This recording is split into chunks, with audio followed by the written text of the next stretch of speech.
കഴിഞ്ഞ 1000 കൊല്ലമായി ഭാരതം ഒരു പിശാചിൻ്റെ കീഴിലായിരുന്നു. പിശാചിന് ചക്രവർത്തി പിശാചായിരുന്നു. അതിന് കീഴെ കുറേ നാട്ടുരാജകന്മാരും. ഇത് നാട്ടിൽ യാതൊരു നന്മയും നടക്കാത്തൊരു കാലം കഴിഞ്ഞ 1000 കൊല്ലം. ഹിമാലയ സാനുക്കളിൽ ഒറ്റ തിരിഞ്ഞ് ജീവിച്ച കുറേ സന്യാസിമാർ, കുറേ യോഗികൾ, അവരിൽ മാത്രമേ എന്തെങ്കിലും ഉൽപ്പാദനം നടന്നിട്ടുള്ളൂ. മനുഷ്യന് പ്രയോജനമുള്ള എന്തെങ്കിലും ഒരാശയം വളർന്നു വന്നിട്ടുള്ളൂ. അല്ലാതെ ഭാരതത്തിലല്ല ഈ കഴിഞ്ഞ 1000 കൊല്ലത്തിനിടയ്ക്ക് ഉണ്ടായിട്ടുള്ളത്. നാട്ടുരാജാക്കന്മാർ പിശാചിൻ്റെ കീഴിലായിരുന്നു. ഒന്നും ശരിയായിട്ട് നടന്നിരുന്നില്ല. അതാണ് ജാതി പിശാച്. ഈ കേരളത്തിലും തമിഴ്നാട്ടിലും വന്നപ്പോൾ അത് 800 കൊല്ലമായിട്ട് കുറഞ്ഞു. 800 കൊല്ലമായിട്ട് ശരിക്കും കേരളത്തിലും തമിഴ്നാട്ടിലും പിശാചിൻ്റെ ഭരണമാണ് നടന്നിരുന്നത്. അത് പല തട്ടുകളായിട്ട് മനുഷ്യനെ തിരിച്ചു. മുകളിലത്തെ തട്ട് മുതൽ താഴെ വരെ പല തട്ടുകളായിട്ട് തിരിച്ചു. ഓരോരുത്തർക്കും കീഴേ ആളുകളുണ്ട്. ഏറ്റവും ഉയർന്ന ഒരു 15% ആൾക്കാർ ഉള്ള ഏറ്റവും മുകളിലുള്ള നില. താഴോട്ട് വരുമ്പോൾ കൂടിക്കൂടി വരും ജനത്തിൻ്റെ എണ്ണം. എല്ലാവർക്കും താഴെ ആളുണ്ട്. ഏറ്റവും താഴെ നിൽക്കുന്ന ആളിനെ അതിന് താഴെ ആളില്ലാതുള്ളൂ. അതാണിത് ഇത്ര വർഷങ്ങൾ ഈ ദുരാചാരം ഇവിടെ കൊണ്ടു നടന്നതിന് കാരണം. ഇത് നിലനിൽക്കുന്ന കാര്യം ഈ പിശാചിൻ്റെ ഭരണം. ഏറ്റവും മുകളിലുള്ള 15% എല്ലാ സുഖവും അനുഭവിക്കുന്നതാണ് താഴെയുള്ള എല്ലാവരും ധരിച്ചിരുന്നത്. സത്യമതാണോ? സത്യത്തിൽ ആ സമൂഹത്തിൽ നിലനിന്ന പിശാചിൻ്റെ ഭരണമായിരുന്നു അവിടെ പ്രത്യേകമായിട്ട്. അതായത് വളരെ മോശമായ ജീവിതമായിരുന്നു അവിടുത്തെ സ്ത്രീകൾക്ക്. സ്ത്രീകൾ വളരെയധികം ദുഃഖിച്ചാണ് ജീവിച്ചത്. ജീവിതകാലം മുഴുവൻ എല്ലാ സ്ത്രീകളും ആർക്കും അത് സുഖകരമായിരുന്നില്ല. പുരുഷന്മാർ 2-3 പേര് ഒരു കുടുംബത്തിൽ കുറേ സുഖം അനുഭവിച്ചിട്ടുണ്ടെന്ന് നമുക്ക് വിശ്വസിക്കാം. ബാക്കിയുള്ളവർക്ക് ആർക്കും സുഖമായിരുന്നില്ല. അതിൽ തൊട്ട് താഴെ നിൽക്കുന്നത് നായർ സമൂഹമാണ്. നായർ സമൂഹത്തിൽ ഒരു കുടുംബം ഉണ്ടായിരുന്നോ? കഴിഞ്ഞ 100 കൊല്ലം മുമ്പ് വരെ ഒരു കുടുംബമില്ലാത്തൊരു വലിയൊരു സമൂഹം ഇവിടെ കഴിഞ്ഞിരുന്നു. അവർക്ക് കുടുംബമില്ല, ഒരു കെട്ടുറപ്പുമില്ലാത്ത ഒരു കുടുംബ സങ്കല്പം തന്നെ ശരിക്കില്ലായിരുന്ന നരകമായിട്ട് ജീവിച്ചിരുന്ന ഒരു കാലം. കുത്തഴിഞ്ഞ ജീവിതം, ഒരർത്ഥവും ഇല്ലാത്ത ജീവിതം. അതാണ് കടന്നുപോയത്. സുഖമാണ് അവർക്ക്. എന്നാലും നായർക്ക് നമ്പൂരിയോട് കുശുമ്പുണ്ടായിരുന്നു അന്നേരവും.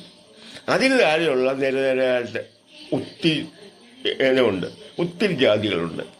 ഇവരെല്ലാം വിചാരിക്കുന്നു മുകളിലുള്ളവർക്ക് സുഖമാണെന്ന്. എല്ലാവർക്കും അവരുടേതായ പ്രശ്നങ്ങളുണ്ടായിരുന്നു. ആരും സുഖം അനുഭവിക്കുന്നവരില്ലായിരുന്നു. ഈ ജാതി നശിപ്പിക്കുക ചെയ്തത് ജനത്തിനെ, മനുഷ്യനെ. അല്ലാതെ നന്മ ആർക്കും ഇതിൽ നിന്നുണ്ടായിട്ടില്ല, ഇന്നേ വരെ ഉണ്ടായിട്ടില്ല.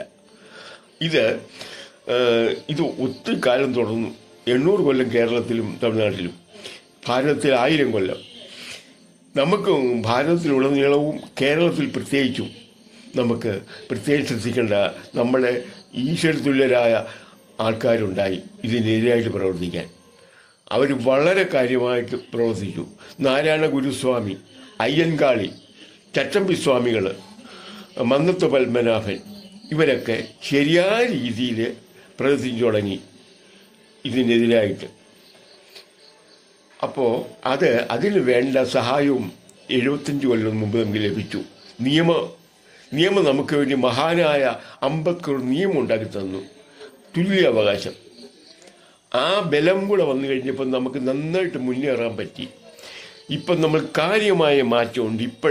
നിയമം കൊണ്ട് കംപ്ലീറ്റ് എല്ലാ ജാതിയും നമുക്ക് തടസ്സപ്പെടുത്തിയിരിക്കുക. ജാതിയുടെ പേരിൽ ഒരു തരതിരിവും പാടില്ല. എന്നാലും നടക്കുന്നുണ്ട്. അതിനെ ചോദ്യം ചെയ്യാൻ നമുക്ക് അവകാശമുണ്ട് ഓരോ വ്യക്തിക്കും. കേരളത്തിലുള്ള ഒരു വ്യക്തി പോലും വിട്ടുവീഴ്ച ചെയ്യേണ്ട കാര്യമില്ല. നിയമം കൊണ്ട് എതിർക്കണം ഏതിനെയും. അല്ലാതെ നിയമം കൊണ്ട് എതിർത്ത് അതിനെ തോൽപ്പിക്കണം.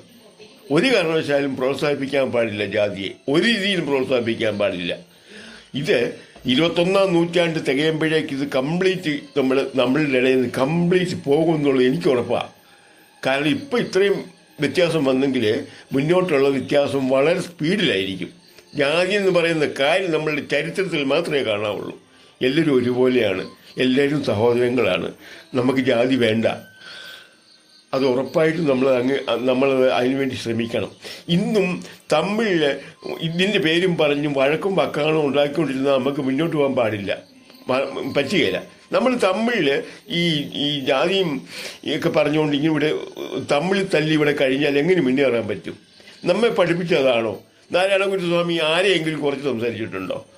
വസ്തുതകൾ പറഞ്ഞിട്ടുണ്ട്. നാരായണ ഗുരുസ്വാമി ആരെയും മേൽജാതിയും കീഴ്ജാതിയും ഒന്നും പഠിച്ചിട്ടില്ല, ഒരിക്കലും പഠിച്ചിട്ടില്ല. ചട്ടമ്പി സ്വാമി പഠിച്ചിട്ടുണ്ടോ? ഇല്ല. മതം മാറ്റാൻ അദ്ദേഹത്തിൻ്റെ അടുക്കൽ ചെന്ന ഈ സായിപ്പന്മാർ, ഈ സുവിശേഷ പ്രവർത്തകർ ചെന്നപ്പോൾ പിറ്റേ ദിവസം രാജാവിനെ കണ്ട് ഞങ്ങൾക്ക് ഇങ്ങനൊരു പ്രശ്നമുണ്ട്, മതം മാറ്റാൻ വരുന്നു, അതിൽ നിന്ന് രക്ഷിക്കണമെന്നാണ് പറഞ്ഞത്.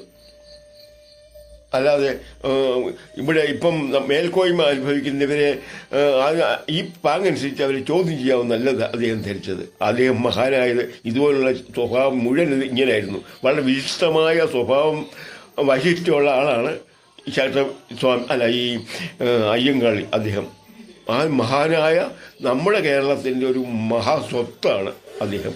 അദ്ദേഹവും നാരായണ ഗുരുസ്വാമിയും നമ്മുടെ മന്ദവും പിന്നെ മറ്റേ സ്വാമിയും ഒക്കെ, ചട്ടമ്പി സ്വാമികൾ ഒക്കെ, അവരെയൊക്കെ നമ്മൾ മാനിക്കണം. അവരാരുമായിട്ടും ഏറ്റുമുട്ടാനല്ല നിന്നത്. ആരെയും കുറച്ച് പറഞ്ഞില്ല. അവർ അതിവേഗം മുന്നേറാൻ ജനത്തിനെ പ്രേരിപ്പിച്ചു. അങ്ങനെ വേണം.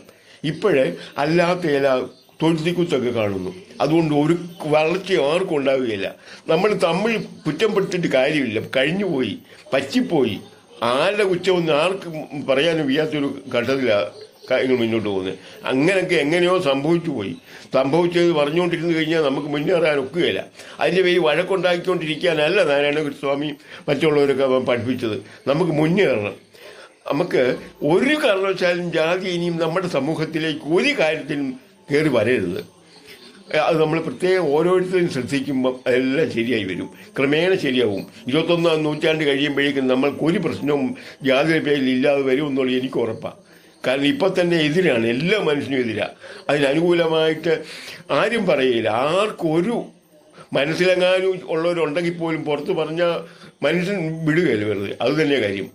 അങ്ങനെ മനസ്സിൽ തോന്നിയ ആർക്കെങ്കിലും തോന്നിയിട്ടുണ്ടെങ്കിൽ തന്നെ ഒരു കാരണവശാലും നമ്മൾ തമ്മിൽ ഇതും പറഞ്ഞ് തമ്മിൽ തല്ലേണ്ട കാര്യമില്ല. അതെപ്പോഴും ഓർമ്മിച്ചിരിക്കേണ്ട കാര്യമില്ല.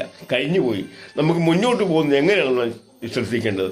എത്രയും പെട്ടെന്ന് നമുക്ക് മുന്നേറാൻ നോക്കണം. എല്ലാ സമൂഹങ്ങളെയും അവരവർ ഉൾക്കൊണ്ട സമൂഹത്തിൽ നിന്നുള്ള ആൾക്കാർ മുന്നോട്ട് വരണം. കാരണം അവരുടെ ഉയർച്ച മാത്രമേ കണക്കെടുക്കാവുള്ളൂ.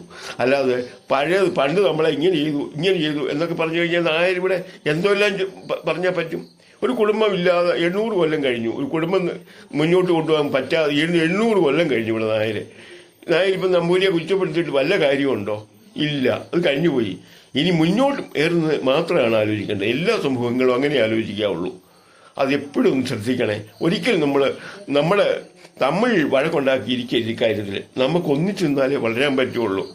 പറ്റിയ അബദ്ധങ്ങൾ വലിയ തെറ്റായിപ്പോയി. എല്ലാവരും ആരെയും കുറ്റപ്പെടുത്താൻ പറ്റുന്നില്ല. ആരുണ്ടാക്കി ആർക്കറിയരുത്. ഏറ്റവും മുകളിലുള്ളവർക്ക് സുഖമാണെന്നുള്ള തെറ്റിദ്ധാരണയാണ് അവർ ദുഃഖം അനുഭവിച്ചത്. അവിടുത്തെ സ്ത്രീകളെപ്പോലെ നരകിച്ച ഒരു സമൂഹം നമ്മൾ ഉണ്ടായിട്ടില്ല ഇതുവരെ. അത്ര നരകയാതന അനുഭവിച്ച ഓരോ സ്ത്രീയും ജീവിതം കഴിച്ചിരുന്നത് ഏറ്റവും ഒന്നാം തരം നിൽക്കുന്നവരുടെ താഴോട്ടെല്ലാം അത് തന്നെയാണ്. എല്ലാവരും അനുഭവിച്ചു പോയി.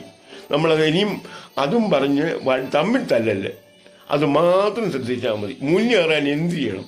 മഹാനായ നമ്മുടെ അംബേദ്കർ നമുക്ക് നിയമം തന്നു.